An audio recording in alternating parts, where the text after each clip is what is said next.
তীব্র গরমের মধ্যে সবে কাজ শেষ হয়েছে। রাত্রি ঠিক 8:45। হঠাৎ করে শুরু হলো ঝিমঝিম করে বৃষ্টি। চিন্তা তখন, বাড়ি যাব কী করে। সাংবাদিকতার কাজ, মাঝে মাঝে কলকাতা হাইকোর্টে রিপোর্টিংয়ের কাজে যেতে হয়। কোনোদিন চোখে না দেখে আমরা কোনো কিছু বিশ্বাস করি না, তবে আজ যেটা দেখলাম সেটাতে আমি অন্তত স্বীকার করলাম যে হ্যাঁ, ফুটবলে কিছু আছে। তবে আজকে যে অভিজ্ঞতা হলো সেটা কখনো ভোলার নয়।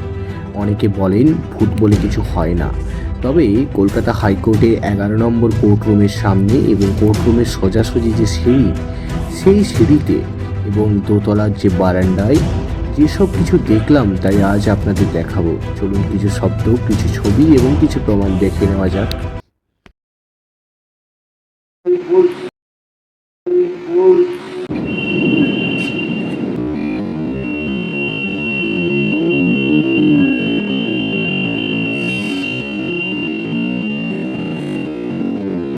জানি না কেন এই জায়গাটায় এসে, এই সেই সিঁড়ি 11 নম্বর কোর্টের সামনে হঠাৎ করেই উষ্ণতা বাড়তে থাকে, আবার হঠাৎ করেই উষ্ণতা এক নিমেষেই কমে যায়।